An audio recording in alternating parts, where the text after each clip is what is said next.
All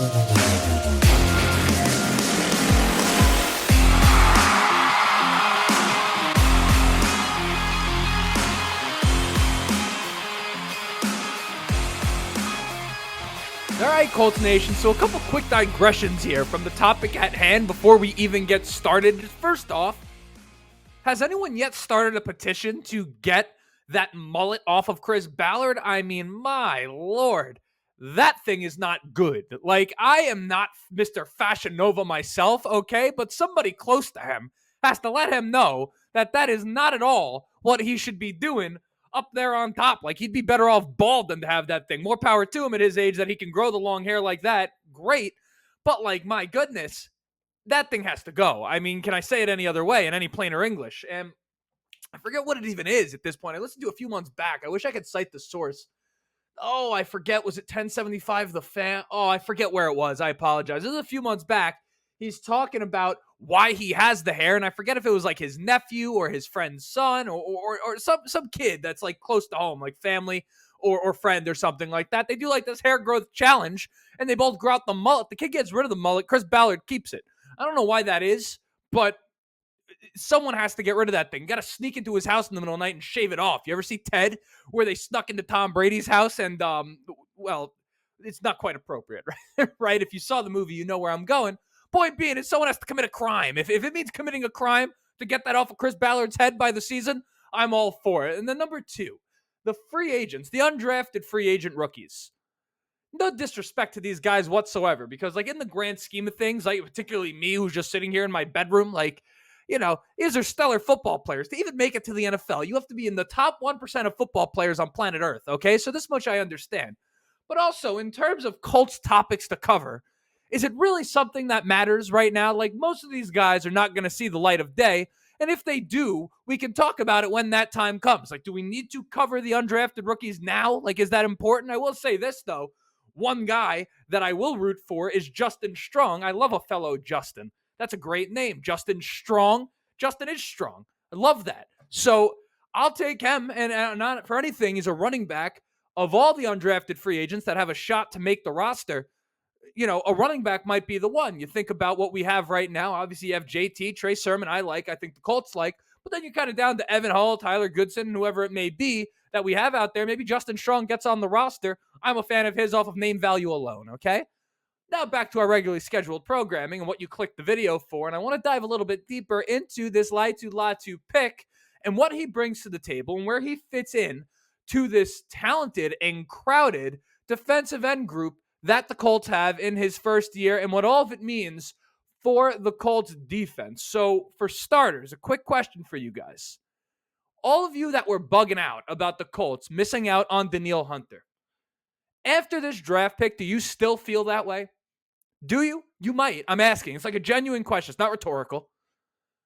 If the answer is no, you're not upset about that anymore, I will just say I think there is a lesson to be learned there about winning the March Super Bowl, right? I'm just saying, like, I don't want to sit here and play like a told you so or gotcha game or anything like that, but just a little food for thought for you. Now, of course, we got to watch him play, right? To even know whether or not this offseason played out well, these rookies got to play. At this point, it's all speculation and anticipation. I understand that much, but on film, the way this guy Latu uses his hands at the line of scrimmage really is something that stands out to me. Like, he's really high level at making sure that he gets his hands onto the opposing lineman before that guy gets his hands onto him. And I was never in danger of playing in the NFL. I'm not trying to make like I was a better player than I was, but I did play the line. And I'll tell you up front, the second you lost that battle with the hands, it was completely over for you. And to be able to do that the way he does it is going to win you a lot of matchups at any level and eventually probably draw some double teams and help some other guys get maybe some one-on-ones that they should not have. Like when he comes out in a presser and says that he has no interests other than football, I don't even think he's joking, right? Like, I think that statement almost shows up on his tape, and you could tell Steichen, who has been consistent.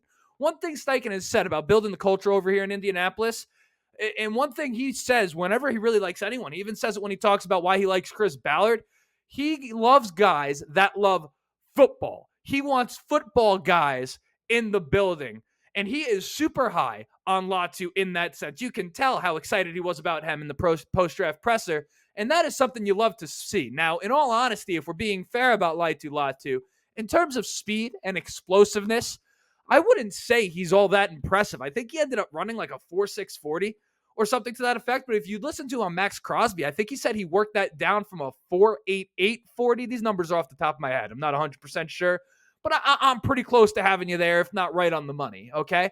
And, on tape to me, you talk about the 4.640. He looked much more like the 4.88 guy on tape to me, but he does make up for that lack of speed with a lot of second effort type plays, which is awesome. Like the power that he plays with, the tenacity, that high motor that he has is definitely something that cannot be taught. Like you cannot just instill that dog into a guy. Like you either have that type of thing or you don't. You don't learn that, particularly by the time you've gotten to the NFL. By the time you get to the NFL, that part of your game, you either have it or you don't, because the physicality of the game doesn't get any easier as you get to the NFL level, right? Like he is just a tough, rugged dude. And you hear about him playing full contact rugby. That Max Crosby interview, I'm referencing plenty. If you haven't watched that yet, you have to. Like if you're a Colts fan, you have to watch. Tell me after watching that, you don't love this guy Latu, right? To hear that he was playing full contact rugby 2 months after that neck surgery, saying that he felt fine the entire time. Like he never felt like he really had a major issue. Like it was a shock to him that he was ever medically retired.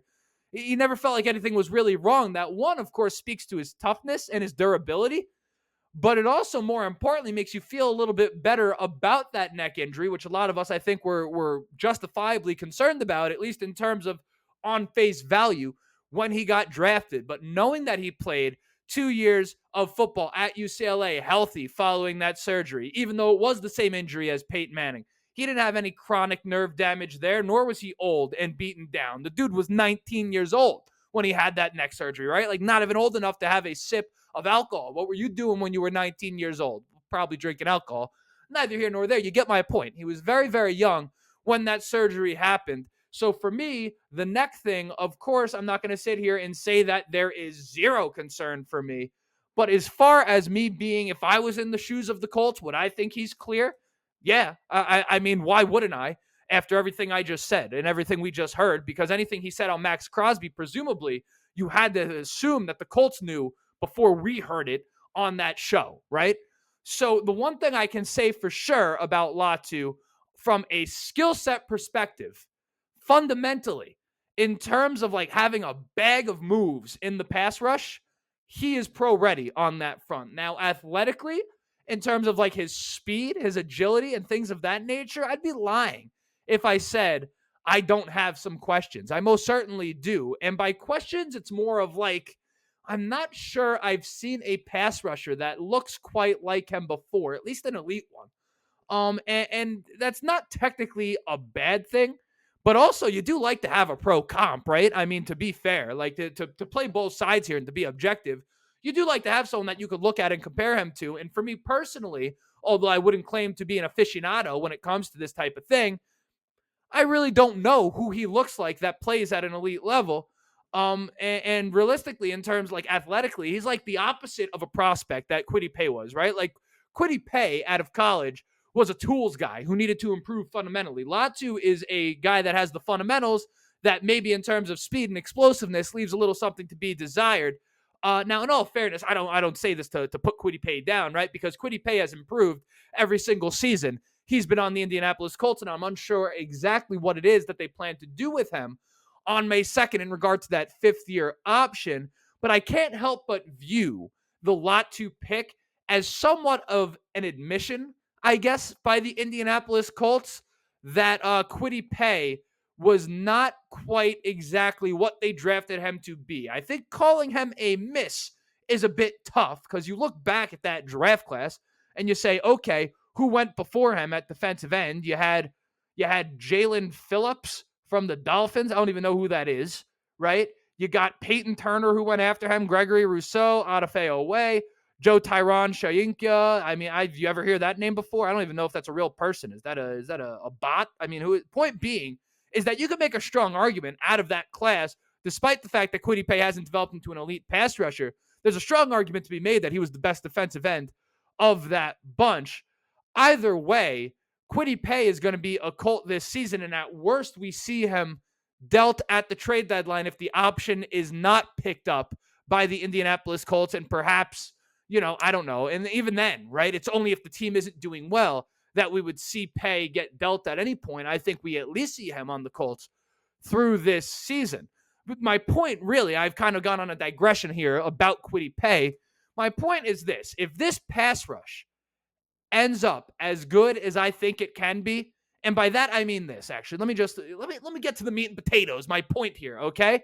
This is a very, very early observation by me, but it's one that I want to keep in mind and I want to say right now so you guys don't forget it.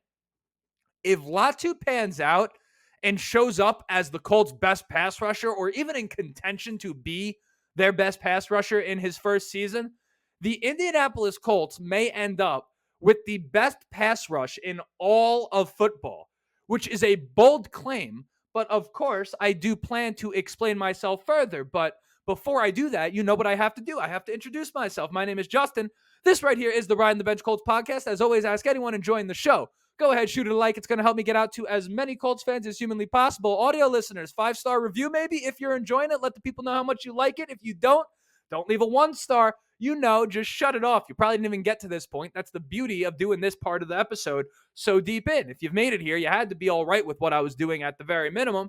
We're trying to get to 3,000 subscribers by this upcoming season. We're just about at 2,400. Let's blow through that and then get to 2,500. We're taking this 100 subscribers at a time over here on the YouTube. But most importantly, let's talk about these Colts. Let's have some civil conversation and civil discourse about these Colts in the comments section. Be nice to one another. All right?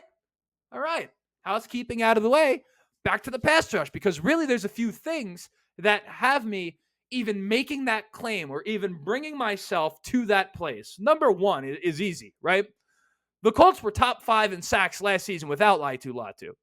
And if he is to become a guy that opposing defenses need to game plan around, you end up opening other guys on this defensive line up because you can only double team one guy, right? Like you have 5 linemen and you have 4 defensive linemen. So if you dedicate 2 to one guy, everyone else is in a one-on-one matchup. So if he's double teamed, you got guys like Samson Ebukam, DeForest Buckner, Dio and Dangbo, Kwity Paye, Tyquan Lewis, right? The whole crew from last year rushing the passer just left with one-on-one matchups. And his fans, I think, were always looking for that next shiny new toy. And sometimes in the pursuit of that, we could just miss what's right in front of us. You ever hear that saying? There's one I love, like you're so deep in the forest that you can't see the trees. Sometimes as a fan of a team, you could get to that place.